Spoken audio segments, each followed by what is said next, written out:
천민수님, 반갑습니다. 예, 오늘은 주제가 지난번에는 요즘 평화방송에 화나십니까? 라는 주제로 강의를 나가는데 오늘은 외로우십니까? 라는 주제로 강의를 하도록 하겠습니다. 여러분들 외로우세요? 안 외로우세요? 안 외로워요? 안 외로운 분들이 계세요? 외롭죠? 사실은 여기 계신 분들 중에 단 한 분도 안 외로우신 분은 없어요. 예, 아무리 행복한 사람이라도 문득 외로울 때가 있어요. 아무리 행복한 사람이라도. 여러분들 낙엽이 막 떨어지고 막 바람에 그냥 낙엽이 스산하게 막 날릴 때 그거 보면은 마음이 왠지 좀 쓸쓸하고 외롭지 않으세요? 예. 한 이불 덮고 사는 남편이 어느 날 그냥 등 돌리고 말도 안 하고 그냥 그러고 있으면은 외로워요, 안 외로워요? 우리 인간은요 고독할 수밖에 없어요. 우리 인간은. 최진실 씨는 죽기 얼마 전에 인터뷰를 할 때 뭐라고 그랬느냐면 20년 동안 연애 생활을 하는 20년 동안 단 하루도 안 외로운 날이 없었다고 그랬어요. 그 외로움이 20년을 축적을 해서 결국은 죽음에 이른 거죠. 얼마 전에 또 행복, 자살이라는 말을 거꾸로 하면은 살자라는 말이다라고 강의를 했던 이 최윤희 씨가 루푸스 병에 걸려갖고 어떻게 했죠? 자살했어요. 너무 아프기 때문에. 그런데 이 최윤희 씨는 자살을 했는데 남편이 어떻게 따라 죽었죠? 저는 어떻게 보면 최윤희 씨가 이 목숨을 끊은 건 우리 교회법적으로 교회가 가르치는 거에 안 맞죠. 근데 한편으로는 좀 부러운 면도 있어요. 여러분들 내가 병이 들어갖고 이제 막 죽기 일보 직전이야. 그래갖고 남편한테 여보 나 죽으면 당신 어떻게 할 거야? 근데 남편이 난 당신 없으면 못 살아. 당신 없으면 난 따라 죽을 거야. 그럼 여러분들 그 말 들어도 좋아요, 안 좋아요? 좋죠? 나 죽는데 따라 죽는다는데 얼마나 마음 위로가 돼요. 근데 사실 따라 죽을 수 있는 남편 몇 명이나 될 것 같아요? 여러분들 죽으면은 없어요? 어쨌든 아무리 행복론을 강의했던 그 당사자도 그 병이라는 그 고통에 이기질 못했던 거죠. 그 예수님은 외로웠겠어요? 안 외로웠겠어요? 예수님도 외로웠어요. 예수님이요. 이 뭐라고 그러셨냐면 오늘 루카복음에 말씀이 나오지만은 예수님이 갈릴레아에서 예루살렘으로 올라가는데 중간에 사마리아라는 지역을 지나가면 지름길로 가세요. 그러니까 그 사마리아라는 동네를 딱 들어가려고 그러니까 사마리아 사람들이 예수님이 예루살렘에 이 사마리아하고 예루살렘 사람들은 원수지간이에요. 그러니까 우리 동네를 지나서 예루살렘에 올라가는 걸 용납을 안 하세요. 용납을 안 합니다. 사마리아 사람들이. 그래서 우리 마을에 못 들어오게 해요. 그러니까 그냥 야고보하고 요한이 너무너무 화가 나갖고 뭐라고 그랬냐면 주님 하늘에서 불을 내려다가 살라버릴까요? 그냥 불질러 버린다는 거죠. 우리를 안 받아들이니까. 그런데 예수님이 그들을 꾸짖고 돌아가세요. 그 마을을 돌아가시고 난 다음에 그 마을 지나서 이런 말씀을 하세요. 하늘의 새도 보금자리가 있고 여우도 굴이 있지만 사람의 아들은 머리 둘 곳조차 없다. 이렇게 말씀하세요. 아니 온 세상의 임금님이신 예수님조차도 이 세상에서 사시면서 뭐라고 그랬어요? 하늘의 새도 보금자리가 있고 여우도 굴이 있는데 사람의 아들은 머리 둘 곳조차 없다. 예수님도 외로우셨는데 여러분들이 뭐라고 안 외로워요? 네. 본당 신부님들이 가끔 사제가 돼서 본당 사목을 하다가 교우들하고 갈등을 일으켜요. 갈등을 일으키는데 교우들이 본당 신부님 본당에서 몰아낸다고 주교님한테 막 투서하고 막 연판장 막 돌리고 그럴 때 그 사제는 외로울까 안 외로울까요? 외롭죠. 왜? 정말로 하느님 나라를 위해서 하느님의 교회를 위해서 그 교회의 구성인 교우들을 위해서 장가도 안 가고 말이야. 혼자 독신으로 그 교우들을 위해서 온전히 삶을 봉헌했는데 그 교우들이 자기를 몰아낸다. 자기를 투소한다. 정말로 모든 걸 바쳤는데 그 바친 당사자들이 자기를 미워할 때 사제는 고독할까요? 안 고독할까요? 고독할 수밖에 없어요. 예수님 역시 가난하고 불쌍한 이들을 위해서 착한 일을 하는데도 유다인들은 예수님께 돌을 집어 던지려고 그래요. 예수님을 미워했어요. 그래서 요한복음 7장을 보면은 예수님이 5천 명을 먹이고 막 기적을 일으키다가 사람들이 마음이 바뀌어갖고 예수님을 죽이려고 그래요. 그러니까 예수님이 요한복음 7장 1절에 뭐라고 그러냐면은 유다를 다니지 않고 갈릴레아에 숨어 다녔다고 그래요. 숨어 다녔다고. 드러나지 않게 다니십니다. 왜? 그들이 당신을 미워하는 걸 아시고 예수님이 드러나지 않아요. 그러니까 너무너무 사랑하는데 나를 미워하면은 여러분들 쓸쓸할 것 같아요? 안 쓸쓸할 것 같아요? 여러분들 남편을 내가 너무너무 사랑해. 남편을 너무너무 사랑하는데 남편이 나를 미워해. 내가 남편을 너무너무 좋아하는데 남편이 나를 미워해. 그러면은요, 그거 고독은요, 이루 말할 수가 없어요. 우리가 언제 주로 살아가면서 고독할까요? 첫 번째 외로움을 느끼는 것은 사랑하는 사람에게서 버림받았을 때 외로움을 느낀다 그래요. 사랑하는 사람. 부모님한테 버림받은 사람들 많죠. 부모님한테 버림받은 사람들 얼마나 많아요. 요즘 보육원에 그냥 자기 아이 버리고 그냥 가는 부모님들 얼마나 많아요. 그리고 이혼하고 그냥 엄마가 보따리 싸들고 그냥 도망가는 엄마들 얼마나 많아요. 그런 아이들 상처가 얼마나 크겠어요. 세상에 천하에 엄마가 나를 버렸다. 아버지가 나를 버리고 갔다. 그들의 마음의 상처는 이루 말할 수가 없죠. 또 사랑하는 애인이 배반하고 가버렸어. 사랑하는 애인이 배반하고 가버렸어. 그러면은 아파요, 안 아파요? 아프죠? 친구가 나를 배반하고 가버렸어. 이거 굉장히 괴로운 거예요. 내가 정말로 너무너무 사랑하는데 결혼하고 싶은 정말로 남자가 있어. 근데 부모님이 반대해갖고 헤어져야 돼. 아파요, 안 아파요? 굉장히 아파죠. 그래서 심지어 그 위대한 다윗도 아들 압살롬이 반란을 일으켜요. 아들이 압살롬이라는 아들이 있는데 반란을 일으켜갖고 다윗이 도망 나갑니다. 예루살렘에서 그냥 급히 도망을 나가면서 이런 시를 불러요. 시편 3편에 주님, 저를 괴롭히는 자들이 어찌리 많습니까? 저를 거슬러 일어나는 자들이 많기도 합니다. 하느님께서 저자를 구원하실성 싶으냐? 저를 빈정대는 자들이 많기도 합니다. 이런 얘기를 해요. 그러니까 다윗도 결국은 누구한테 버림을 받기 시작하냐면 아들한테 버림을 받아요. 그리고 결국은 그 아들은 요압이라는 다윗의 총사령관한테 표창에 맞아 죽고. 그러니까 얼마나 아프겠어요. 인간은 어떤 종류의 인간이든지 이런 아픔 속에서 살아갈 수밖에 없다. 사랑하는 사람을 만날 수 없다는 사실, 숨을 쉴 수조차 힘든 거죠. 이거를 불가에서는 뭐라고 그러냐면 애별리고라고 그래. 애별리고. 사랑하는 사람하고 헤어지는 고통. 이게 가장 큰 고통이라고 그래요. 우리 신학생들 참 나는 우리 신학생들만 보면은요 너무너무 거룩하고 아름답고 순결해요. 고등학교 3학년 딱 졸업하고 얼마나 하고 싶은 게 많겠어요. 그런데 하느님의 나라를 위해서 신학교 딱 들어갔단 말이야. 그러면 신학교 1, 2학년들 보면요 너무너무 순수하고 아름다워 보여요. 나만 아름다워 보이겠어요? 여러분들 보면 이쁘겠어, 안 이뻐? 우리 신학생 1, 2학년 학사님들 보면 이쁘죠? 여러분들만 이쁘겠어요? 20살, 21살 된 여자애들은 이쁠 것 같아요, 안 이쁠 것 같아요? 신학생들이 너무너무 매력이 있잖아요. 그래갖고 가까이 가고 싶고 자꾸 만나고 싶단 말이야. 고등학교 때까지는 공부하다가 모르다가 그냥 신학생들도 딱 신학생이 돼갖고 그냥 이쁜 아가씨가 자꾸 옆에 있으면 마음이 끌릴 것 같아요, 안 끌릴 것 같아요? 끌릴 수밖에 없어요. 사람은요 어쩔 수가 없어요. 그래갖고 한 2년 만나다 보면은요 이게 이때부터 갈등하기 시작하는 거예요. 내가 사제가 돼야 되는데 왜 자꾸 저 여자한테 마음을 빼앗기나. 그래갖고 그냥 그때부터 고민하기 시작하는 거예요. 하느님을 선택할 것이냐 여자를 선택할 것이냐. 그래서 신학교에서는 재미난 말이 있어요. 2말 3초라고 그래. 2학년 말 3학년 1학기 3학년 초 이때가 가장 신학생들이 갈등을 많이 할 때예요.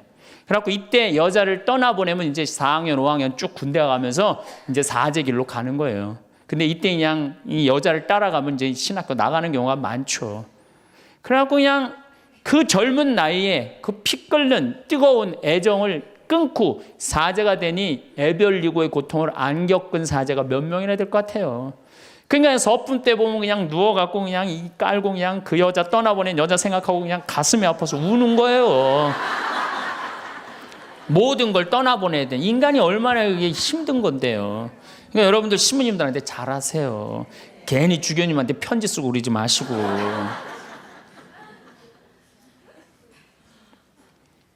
예수님은 마지막 날에 제자들이 예수님을 다 버리고 갔어요. 심지어 어떤 제자는 막 옷까지 그냥 삼배 옷까지 벗어 알몸으로 도망갔어. 그리고 오로지 예수님만 혼자 남았어요. 그러니까 예수님 외롭겠어요? 안 외롭겠어요?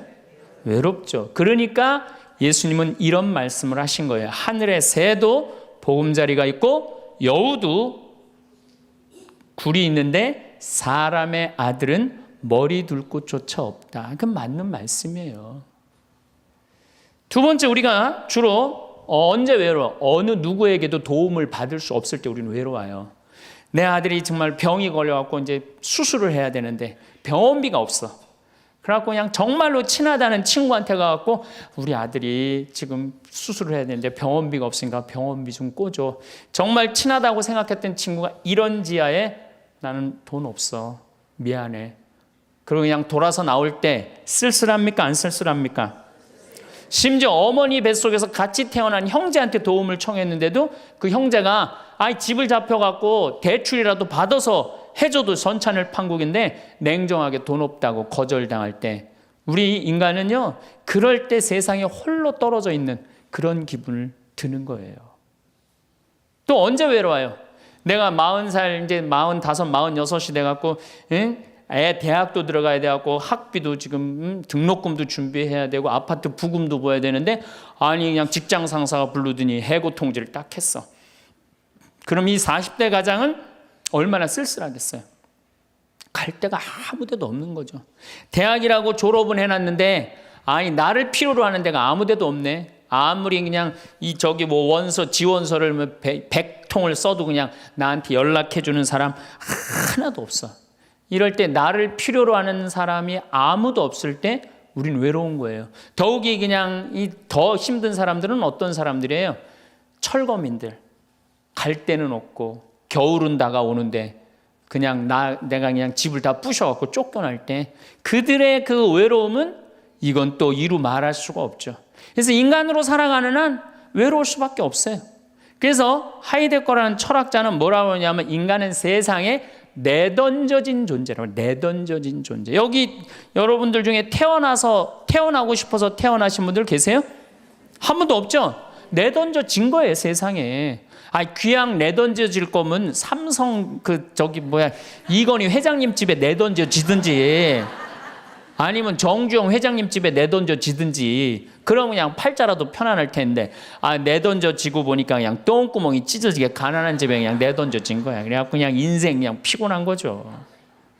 그리고 귀양 태어날 거면은 장동건이나 고소영 씨처럼 얼굴이 잘생기거나 이쁘게라도 태어나면은 얼굴로라도 먹고 사는데 또 가난한 집에 내던져졌는데 얼굴은 또 씹다 뱉은 수제비 같이 생겨버렸네.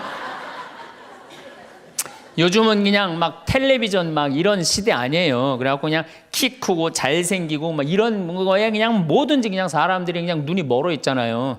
근데 그냥 생긴 건 씹다 뱉은 수제비 같이 그냥 이렇게 살아가는 사람들은 인생을 힘들게 살아갈 수밖에 없다는 거예요. 그런데 그런 사람들이 95%가 그렇다는 거예요. 95%. 저나 여러분이나 내가 항상 하는 얘기지만 내 얼굴 이거 씹다 뱉은 수제비 같이 생겨갖고 이거 얼굴로 먹고 살기엔 틀린 거죠. 다 평범하게 태어나는 거죠. 또 우리 언제 외로워요? 말이 안 통할 때 외로워요. 남편하고 말이 안 통할 때, 자식하고 말이 안 통할 때, 특별히 가족 간에 말이 안 통할 때 참 외로워요. 제가 미국에 강의를 한 2년 동안 이렇게 쭉 다녀보니까 깜짝 놀라는 일이 있어요. 엄마 아빠는 영어를 못하고 애들은 영어만 하는 거예요. 그러니까 애들은 그냥 막 영어를 너무너무 잘하고 애들 하는 말을 엄마 아빠가 못 알아듣는 거예요. 그러니까 엄마 아빠하고 말이 안 통하는 거 애들하고. 기본적인 거 밥 먹어라, 학교 갔다 와라 이거 외에는 말이 안 통하는 애들이 참 많더라고요. 아 정말로 그건 이제 점점 외로워지는 거죠. 그래서요 뉴욕에요 60세 넘은 할머니 할아버지들이 작년에 한 60명이 자살을 했대요. 외로우니까. 우리 생태마을에 교감 선생님이 3개 국어를 해요. 생태학교라는 걸 운영하거든요. 3월 달부터 12월 달까지 우리 농사 짓고 기숙사 생활하고 생태 영성 배우고 이런 생태학교를 운영하는 이제 교감 선생님이 미국에서 스카웃을 해왔어요. 스카웃을 해왔는데 이 교감 선생님 아들이 미국 컬럼비아 대학 4년 장학생이에요. 미국에서 태어난 거죠. 나도 한번 만나봤는데 애가 굉장히 괜찮아요. 근데 얘가 이제 아버지 생일날 카드를 보낸 거예요. 한글을 배워서 삐뚤삐뚤한 글씨를 써갖고 편지를 보냈는데 딱 3줄 보냈어요. 아버지 사랑합니다. 아버지 생일 축하합니다. 그리고 맨 끝에 뭐라고 썼느냐면은 네 아들 윤진이가 이렇게 해서 보냈더라고요. 말이 안 통하는 거지. 말이 안 통하는 거지. 한국에서 보면은 그런데 이게 미국 사회에서만 서로 말이 안 통하는 게 아니야. 한국에서도 퇴근을 했는데 부인이 남편을 투명인간 취급하는 부인들 많아요. 들어오거나 말거나 말도 안 하고 그냥 밥 차려놨으니까 먹으라고 그러고 사람 그냥 투명인간 취급하는 경우 많죠. 그렇죠? 자식들도 집에 와서 엄마 아버지한테 다소곳하게 하지 않고 자기 방에 쑥 들어가고 하루 종일 한 가족이 집에 살면서 5분 이상 대화를 안 한다는 거 아니에요. 이게 말이 안 통하니 이 집이 외롭겠어요? 안 외롭겠어요? 모이면 하루에 있었던 일 얘기하고 서로 그냥 다정하게 대화를 나눠야 되는데 우리가 지금 말이 안 통해 서로. 그 외로울 수밖에 없죠. 또 언제 외로워요? 이게 이제 저하고 여러분들하고 공통적으로 느끼는 거예요. 늙어가는 걸 느낄 때. 내가 뭔가 하나씩 뺏겨가는 걸 느낄 때 그때 외로워요. 내 젊음이 하나하나 떨어져 가는구나. 제가 굉장히 눈이 좋았어요. 1.5, 어떨 땐 2.0까지 나왔어요. 근데 요즘 핸드폰에 메시지가 오면은 일단은 내가 인상을 써요. 인상을 쓰고 이렇게 멀리 보기 시작해. 안 보이는 거, 글자가. 심지어는 내 동창들은요, 돋보기를 쓰는 동창들도 있어요. 벌써. 그래서 너 왜 돋보기를 쓰냐고 하니까 노안이 와갖고 신문이 안 보이는 거예요. 그 돋보기를 쓰고 있는 동창을 보면요, 슬프더라고요. 늙어가니까. 제가 젊었을 때 몸에 테스토스테론이 흘러 넘쳤어요. 진짜 남자다웠어요. 그래갖고 내가 눈물이라고는 한 방울도 안 흘렸어요. 얼마나 눈물을 안 흘리냐면 고등학교 2학년 때 우리 어머니 아버지가 내가 신학교 들어가기 전까지는 성당에 안 다니셨어요. 그러니까 이해가 안 됐잖아요. 반대한다고 어머니가 막 약 먹고 자살하고 막 정말로 아버지가 그 막 죽어가는 어머니를 막 끌어안고 저를 보고 뭐라고 그랬느냐면 울면서 제발 신학교 안 간다는 소리 좀 해라. 내가 그랬는데도 눈물 한 방울 안 흘린 놈이에요, 내가. 물론 우리 어머니 아직도 안 돌아가셨어요. 아직도 안 돌아가시긴 했는데. 그런데 내가 나이가 46인데 이상한 일이 벌어졌어요. 내 몸에서 이제 테스토스테론은 안 나오고 남성 호르몬은 안 나오고 에스트로겐, 여성 호르몬이 나오는 모양인 것 같아요. 지난 2월 달에 우리 김연아 선수가 동계올림픽 금메달 땄잖아요. 따갖고 그냥 더욱이 또 우리 세례 받았잖아. 근데 내 딸이 그냥 금메달 따갖고 그냥 동해물가 올라가는데 그냥 그 묵주 반지가 딱 보이는데 눈물 한 방울 딱 떨어지는데 아니 김연아 선수 눈물 한 방울 떨어지는데 왜 내 눈에서 눈물 10방울이 떨어져? 자동이야 자동. 요즘은 그냥 텔레비전에서 슬픈 것만 봐도 어떻게 돼요? 눈물이 뚝뚝 떨어져요. 내가 이제 늙어가고 있는 거예요. 네. 내 몸에서 이제 여성 호르몬이 나와갖고 자꾸 감성적으로 되는 거예요. 감성적으로. 반대로 여자들은 몸에서 이제 에스트로겐은 안 나오고 테스토스테론이 나와요. 남성 호르몬이 나와요. 그래갖고 50 넘은 여자들을 보면요, 여자 같은 여자는 하나도 없어요. 깡패 같은 여자들만 그냥 천재 있어요. 깡패 같은 여자. 그냥 몸에서 근데 에스트로겐이 빠져나가면은요, 여성 호르몬이 빠져나가면은요, 기억력도 같이 빠져나간대. 기억력도. 그래갖고 그냥 장을 보러 나가야 되는데 그냥 지갑을 어디다 놔뒀는지 알 길이 없는 거야. 온 집안을 다 뒤져도 지갑이 없는 거예요. 그래갖고 열받는다고 냉장고 딱 열어보니까 김치통 위에다 지갑 딱 올려놔. 아이고 내가 왜 이럴까. 심지어는 어떤 분은 막 1층에서 2층 올라가면서 올라가는 중간에 무슨 일을 하러 올라가는지 까먹는 분도 계세요. 그런 분들 많죠? 더 심각한 분은 어떤 분이냐면 1층하고 2층 중간에 서서 고민하기 시작하는 거예요. 과연 내가 지금 2층에서 내려오고 있는 중이었을까? 1층에서 올라오고 있는 중이었을까? 깜짝깜짝 놀라는 거죠. 심지어는 저는 어떤 분까지 봤느냐면은 핸드폰을 하면서 지금 내가 핸드폰을 찾는데 내 핸드폰 어디 있지? 이러고 있는 사람들도 있어요. 그런 분들도 있어요. 늙어가는 거죠.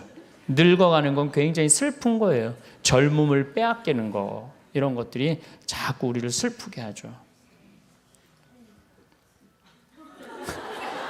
한숨이 나오죠.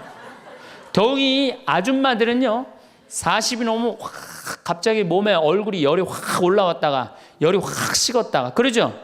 감정의 기복도요, 막 기뻤다가 슬펐다가 분명해요. 울었다 웃었다가 분명해요. 그러면 자식 붙잡고 네가 인생을 어떻게 살라고 그러냐고 막 울다가 갑자기 그냥 성당 친구가 전화 오면은 언제 그랬냐는 듯이 내가 오늘 신부님을 강의를 들었는데 너무 재밌다고 막 깔깔깔깔거리고 막. 그러면 아들이 딸이 엄마 도대체 왜 그래? 이 소리를 들으면요, 여러분들은 심각하게 늙어가고 있는 거예요. 엄마 도대체 왜 이래? 내가 이제 늙어가는 거죠. 그럴 때 우리 인간은 외로움을 느낀다는 거죠. 우리가 언제 외로울까요? 아플 때 외롭다 그래요. 아플 때. 구약의 유명한 욥은 온몸에 종기가 나서 사람들이 자기를 무시할 때 이런 노래를 부릅니다. 내 형제들은 내게서 멀어지고 내 친구들은 남이 되어 버렸다네. 친척과 친지들은 떨어져 나가고 집안 식객들은 나를 잊었으며 계집종들은 나를 낯선 자로 여기니 저들 눈에 나는 이방인이 되었다네.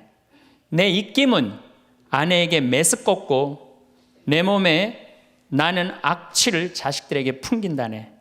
어린 것들조차 나를 업신여기고 내가 일어서려고만 해도 나를 두고 비아냥거리네. 내게 가까운 동아리도 모두 나를 역겨워하고 내가 사랑하는 자들도 내게 등을 돌리는구려.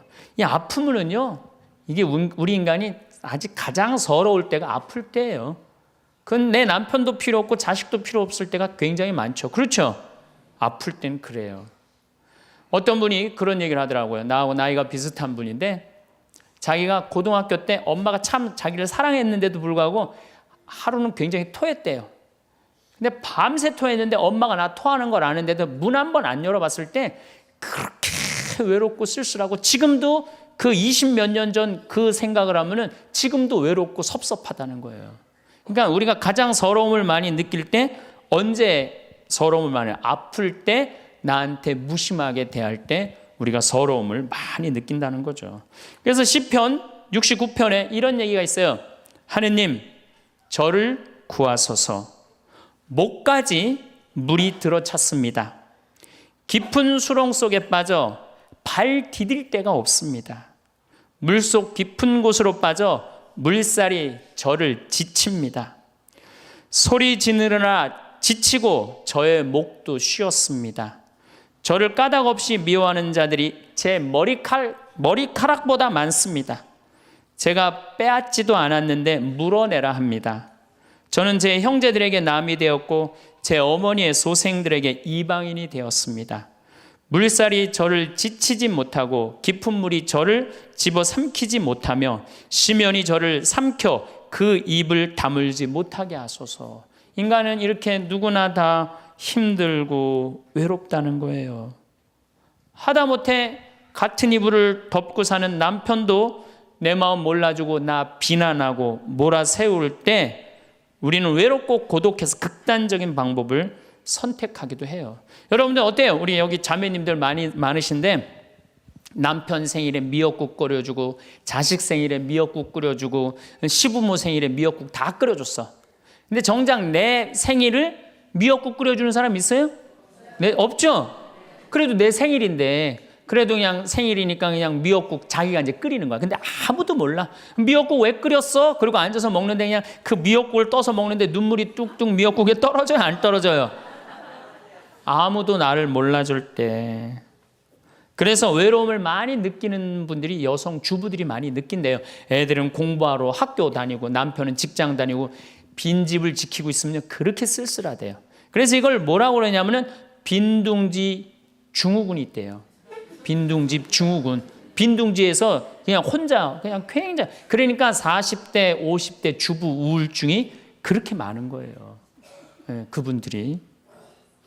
그런데 놀랍게도 독신으로 사는 여성보다는 결혼한 여성이 더 외롭대요.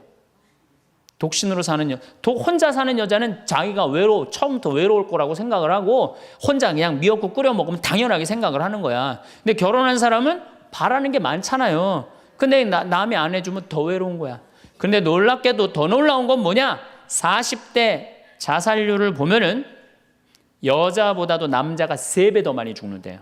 그러니까 여러분들보다 누가 더 많이 외로움을 탄다고 생각하시면 돼요? 남자가 더 많이 탄다고 생각하면 돼요. 이 인간이 다 외로운 거야. 어떻게 보면 다 불쌍해. 여기 있는 분들 한 분 한 분 예수님 오면 다 안아줄 거야. 너 그동안 외로웠구나. 내가 안아주마. 다 그럴 거예요. 여기서는 웃고 있지만 막상 돌아가서 집에 가보면 눈물을 흘리는 분들 많을 거라는 얘기죠. 저는 외로울 것 같아요? 안 외로울 것 같아요? 저도 외로워요. 제가 92년도 철산성당에서 보좌신부, 경기도 광명 철산성당에서 보좌신부를 했는데 한 12월 15일쯤 됐어요. 아이들이 연합고사 본 날이에요. 그래갖고 저녁 먹고 이제 성당을 이렇게 산책을 하는데 지하실에서 뭐 난리도 아니에요. 뭐 의자 부시는 소리에 뭐 비명 소리에 정신이 하나도 없더라고요. 그래서 내려가서 보니까 아이들이 소주를 먹고 어떻게 하느냐면은 뭐 난리도 아니야. 뭐 자기네들끼리 의자를 부시고 끌어안고 울고 별놈이 다 있더라고요. 별놈이 다 있어갖고 니네들 도대체 왜 그러느냐? 저는 중학교 아이들이 술 먹고 담배 피는 거 내가 본당 신부할 때 나한테 걸려도 난 한 번도 혼낸 적이 없어요. 애들. 왜 혼낸 적이 없냐면 내가 중고등학교 때 술 담배 다 했거든. 뭘 혼을 내? 그래서 니네들 사제관에 좀 올라와 봐라. 신부님이 혼내지 않고 사제관으로 올라오라고 그랬고 딱 앉혔어요. 한 15명을 남자 여자 다 앉아갖고 니네들 도대체 무슨 일 때문에 이렇게 술을 먹고 성당 기물을 부시냐 얘기를 좀 해봐라. 그랬더니 마침 그 아이 중에 한 아이가 엄마 아빠가 이혼을 한 거야. 자기네들끼리 위로해 준다고 마침 시험도 끝나고 소주를, 지금이야 18도 19도지만 그때는 24도짜리 소주 아니에요. 중학교 3학년 애들이 그거 먹고 그냥 필름이 끊어진 거죠. 그래갖고 이제 앉혀갖고 그냥 귀양 나온 얘기니 니네들 인생을 한번 얘기를 해봐라. 이제까지 살아온 거. 그랬더니 애들이 그냥 15년, 16년 살아온 인생 그냥 나름대로 그냥 쫙 밤 12시가 넘은 거예요. 그래갖고 오늘은 너무 늦었으니까 니네들 귀양 이렇게 술이 취했으니 집에 가지 말고 신부님 집에서 자라. 사조관에서 15명 다 집으로 전화해라. 만약에 엄마 아빠가 뭐라고 의심을 하면 나를 바꿔줘라. 그래갖고 내가 몇몇은 내 통화를 해갖고 내가 오늘 재울 테니까 걱정하지 말라고. 그리고 애들한테 니네들 술은 이렇게 먹는 게 아니다. 그래갖고 내가 또 꼬냑을 또 한 병 꺼내갖고 한 잔씩 딱 따라주면서 아이들하고 정말로 다정한 얘기를 했어요. 그러니까 아이들이 너무 좋잖아요. 술을 먹었는데 혼을 내기를 하나, 또 신부님이 방에서 재워주지, 자기 얘기 다 들어주지. 그래서 내가 2월 달에 발령을 받아갖고 떠나는데 가지 말라고. 애들이 일주일 동안 우는 거예요. 가지 말라고. 신부님 우리랑 살자고. 그래갖고 내가 발령 받아가는 애들 발령 받아가는 날 30명이 학교를 안 간 거예요. 가지 말라고. 그래갖고 제가 이제 수원으로 이제 발령을 받아갔는데 토요일만 되면은 전철을 타고 내려오는 거예요. 토요일만 되면은 30명이. 그래갖고 한 주, 2주 오다 말겠지. 그런데 애들이 3개월 동안 계속 내려오는 거예요. 나보고 싶다고. 생각해보니까 이렇게 하면 안 되겠더라고. 이렇게 끌고 다니다가는 10년 후에는 한 3,000명 끌고 다니겠더라고요. 그래서 사제는 본당을 떠나면은 인연을 끊어야 되는구나. 그때 깨달았어요. 그 다음 사제가 정말로 사목을 잘할 수 있도록 떠난 본당에 일체 연락하면 안 되고 떠난 본당 사람들하고 어울리면 안 되는구나. 그때 깨달았어요. 그래갖고 제가 이제 평택에서 이제 비전동 성당이라고 5년 초대 본당 신부를 했어요. 초대 본당 신부 했으니 교우들하고 얼마나 친했겠어요. 그 다음에 경기도 광주에서 능평 성당이라고 거기도 또 초대 본당 신부 5년을 했어요. 10년을 본당 신부로 하고 제가 지금 강원도 평창에 이제 갔잖아요. 6년 전에 평창에 갔는데 내 첫 영명 축일 때 교우들이 신부님 축일 축하한다고 몇 명이나 왔냐면 200명이나 온 거예요. 기분이 너무너무 좋더라고요. 이야, 나를 잊지 않고 이렇게 200명이나 와줬구나. 그렇지만 저는 연락은 안 해, 개인적으로. 근데 둘째에 150명으로 줄어들었어요. 내 축일에. 셋째에는 100명으로 줄어들더라고요. 뭐 계속 연락은 안 하니까 넷째에는 50명으로 줄어들었어요. 작년에는 30명으로 줄어들더니 올해 내 축일에는 17명이 딱 앞에 그냥 쭉 한 줄 앉아 있는데 외롭더라고요. 근데 사실은 그 200명에서 17명까지 줄어들 때 누가 연락을 안 하고 산 거예요? 내가 연락 안 하고 산 거예요. 사실은 그 외로움을 누가 먼저 만들었냐면 내가 먼저 만드는 거예요. 여러분들 외로운 분들 보면은요, 사실은 어떻게 보면은 다 본인이 담을 쌓고 살기 때문에 외로운 거지, 본인이 마음에 담을 허물면요 절대 안 외로워요. 근데 담 쌓고 사는 경우 많죠. 형제나 친척이 잘못하면은 내가 니네들하고 연락하고 사나 봐라. 그리고 딱 인연 끊어버리잖아요. 그러니까 우리가 외로움은 점점 우리를 더 힘들게 만들어요. 대한민국 사람들 굉장히 외로운 것 같아요. 대한민국의 명장면이 하나 있어요. 저는 이해가 안 가는 장면 하나 있어요. 대한민국 사람 참 외롭구나, 대한민국 아줌마들이 외롭구나를 느끼는 장면 하나가 있어요. 그게 뭐냐면 연예인들 군대 갈 때예요. 아니, 연예인들 군대 가는데 왜 아줌마 500명이 따라가? 자기 아들 군대 가는 것도 아닌데. 그래갖고 그냥 거기다가 막 기다린다고 그러고. 그러니까 어디 마음을 열어놓을 데가 없는데 그 연예인한테 마음을 열어놓고 사는데 그 연예인이 2년 동안 안 보인다고 그러니 얼마나 슬퍼. 그러니까 그 앞에서 우는 거예요. 참 그 슬픈 장면이죠. 이렇게 만만치 않은 인생살이 살아가기 힘들 때 사람들은 극단적인 방법을 택합니다. 너무 외로울 때, 절망이 끝에 달할 때, 키에르케고르라는 철학자는 죽음에 이르는 병을 절망이라고 그래요. 절망. 외로움에서 끝에 아무도 내 옆에 없구나, 이런 절망에 할 때 죽음에 이른다는 거죠. 근데 우리나라는 놀랍게도 자살률이 세계 1위예요. OECD 국가 중에 자살률이 세계 1위예요. 얼마나 많이 죽느냐 하면은 1년에 15,413명이 죽어요. 1년에. 그러니까 무슨 얘기냐면은 하루에 50명씩 죽는다는 얘기예요. 하루에 50명씩. 그것도 자살로 50명씩 죽는 거야. 초, 중고등학교 학생 자살 세계 1위예요. 하루에 거의 1.5명씩 죽어요. 40대 자살률 세계 1위예요. 하루에 거의 8명씩 죽어요. 60대 자살률 세계 1위예요. 하루에 12명 정도 죽어요. 더욱이 60세 우리 할머니 할아버지들 30대 40대 이 죽는 거의 원인의 1위는 뭐냐면요, 자살이에요. 자살. 근데 60세는 10만 명당 미국이 10명에서 11명 자살합니다. 일본이 10만 명당 35명 자살해요. 근데 우리나라가 10만 명당 몇 명이 자살하냐면 71명이 자살해요. 그러니까 대한민국의 할머니 할아버지들이 더 외로운. 그러니까 우리나라는 애들도 외롭고 어른들도 외롭고 할머니 할아버지도 외로운 거예요. 그러니까 자살하는 거죠. OECD 경제개발협력기구 국가 중에 자살률이 제일 없는 나라가 어느 나라냐면 그리스라는 나라예요.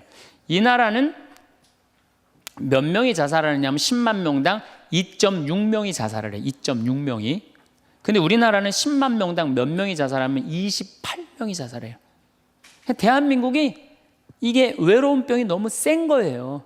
그러니까 10만 명당 28명이나 자살을 하는 거죠. 여러분들 죽는 원인을 보면 1위가 암이야, 암. 1위가 암이고 2위가 뇌질환이야, 뇌질환. 3위가 심장질환이에요. 3위가 심장질환. 4위가 뭐냐면 바로 자살이에요. 그러니까 자살은 큰 병이라는 거죠. 대한민국을 병들게 하는 큰 병이라는 거죠. 자식한테 버림받고 아내한테 버림받고 사회에서 버림받고 더 이상 사회에서 필요 없다는 생각, 더 이상 이 세상에서 살아갈 이유가 없다고 생각할 때 자살이라는 걸 선택한다는 거죠. 우리가 여러분들 이 죽음이라는 게 얼마나 무서운 거예요. 어떤 사형수가 교수대에 올라가다가 그 교수대에 올라가는 계단이 썩었나 봐요.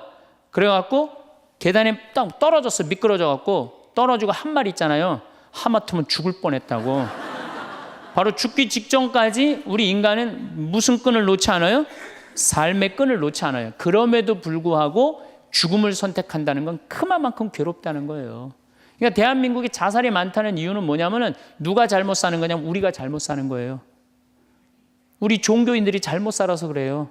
아니 그런 외로운 사람들 위로가 되려고 예수님이 이 세상에 왔는데 우리가 위로가 안 되는 거죠.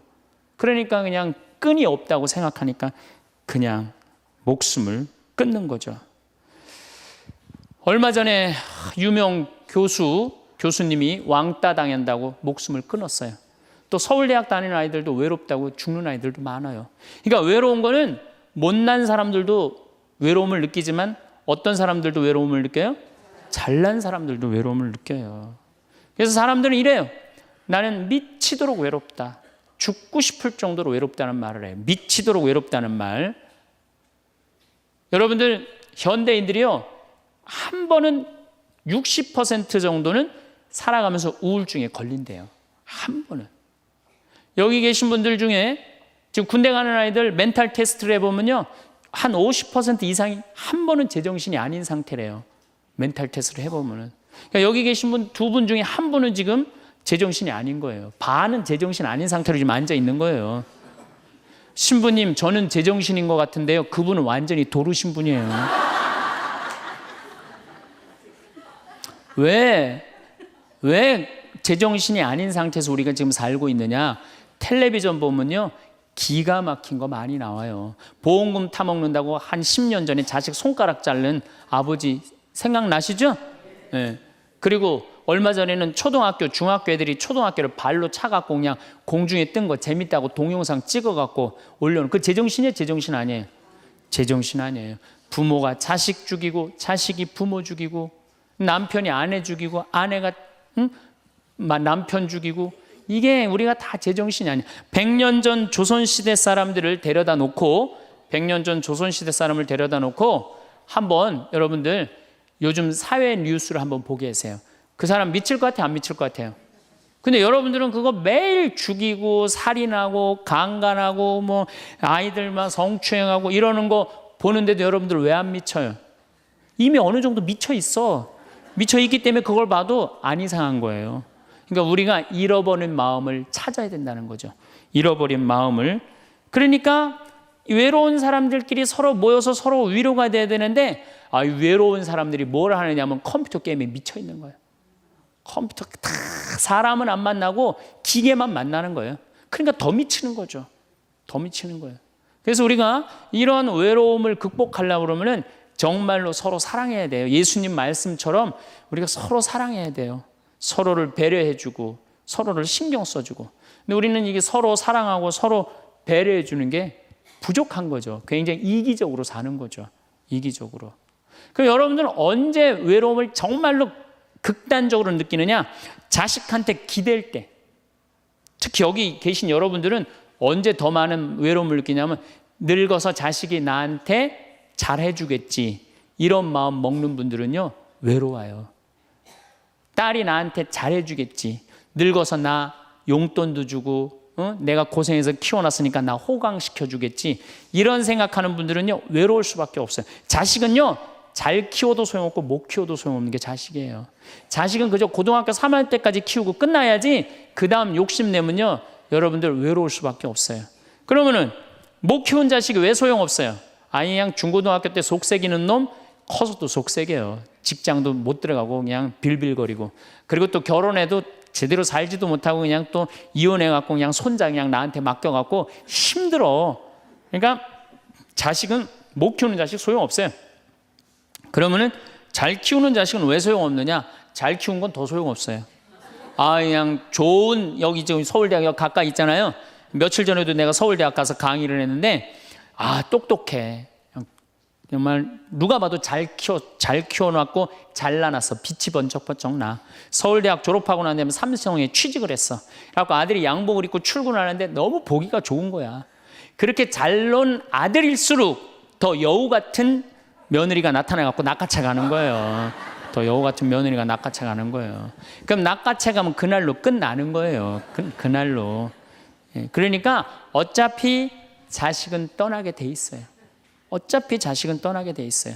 그러니까 여러분들 이제는 내가 자식한테 내 인생을 기대한다 생각하지 말라는 거예요.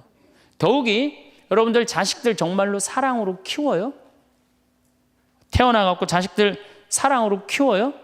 맨날 방에 가둬놓고 공부해라 그러지 않아요? 맨날 공부해라고. 그래서 여러분들 이 생각만 하면 돼. 내가 어렸을 때 자식하고 다정하게 맛있는 거 먹으러 다니고 놀러도 다니고 그리고 난 다음에 대화도 막 늘 살갑게 한 엄마는 늙어서 자식이 먹으러도 다니고 놀러도 다니고 대화해줘요. 근데 어렸을 때 그냥 방에만 가둬놓고 매일 그냥 공부만 시키고 학원에 그냥 계속 가둬갖고 공부만 시킨 부모님들은 늙어서 자식이 어떻게 할 것 같아요? 방에 가둬놓고 밥만 먹이는 거, 밥만. 그리고 이제 완전히 이제 늙어갖고 움직이지 못할 때 어떻게? 학원에 그냥 계속 가두듯이 이제는 그냥 양로원에 그냥 가둬갖고 그냥 거기서 살라고 그래. 그냥 자식들한테 공부해라 그런 부모님들 이거 심각하게 이거 고민해야 돼요. 그런 분들은 더 외로울 수밖에 없어. 더 외로울 수밖에 없어. 그러니까 보통 이제 초등학교 이제 1학년, 2학년 애들이 막 너무 6, 7살까지는 이쁘다가 초등학교 들어가면 막 공부를 안 하고 그러면요. 애들한테 엄마가 막 폭언을 하기 시작해요.